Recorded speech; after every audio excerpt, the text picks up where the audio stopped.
ইমামুল মাহদী এবং ঈসা আলাইহিস সালাম মিলে ওই জেরুজালেম থেকেই সারা বিশ্বে ইসলামী খেলাফত বাস্তবায়ন করার সামনে অপেক্ষা করতে থাকেন 5, 10, 15, 20 বছর, আল্লাহ ভালো জানেন।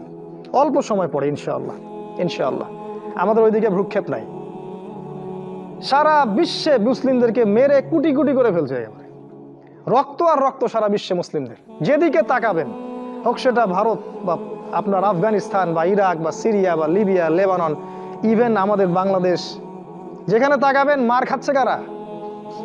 ইহুদিরা মার খায়, খ্রিস্টানরা মার খাচ্ছে। এক মুসলিম ভাইকে মারলে আর এক মুসলিম ভাই হাসে। এর চেয়ে অপদার্থ মুসলিম উম্মার কোথায় দেখছি? আমি তো দেখিনি। বার্নার্ড শ একজন দার্শনিক ছিলেন, উনি খ্রিস্টান। উনি বলেছিলেন যে মুসলিমদের হাতে কোরআন থাকার পরেও তাদের আজকে এই অবস্থা কিভাবে হলো আমার বুঝে আসে না। এটা একজন খ্রিস্টানের মন্তব্য। আজকে আমরা এভাবে বিভক্ত হয়ে গেছি, সারা বিশ্বে আমরা মার খাচ্ছি।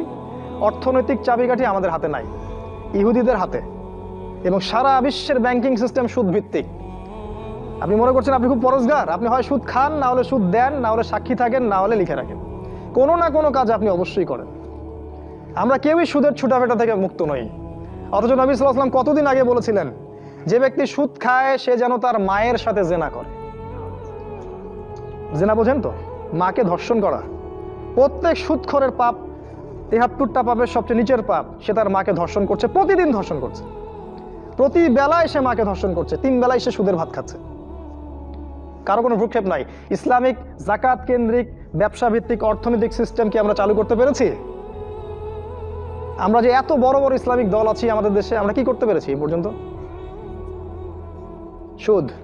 নবীজি বলেছিলেন 1 দিরহাম সুদ যে খায় সে যেন 36টা মেয়েকে ধর্ষণ করলো। আলেম ওলামারা আছেন, এই হাদিসটা বুখারীতে আছে, আপনারা জানেন ভালো করে।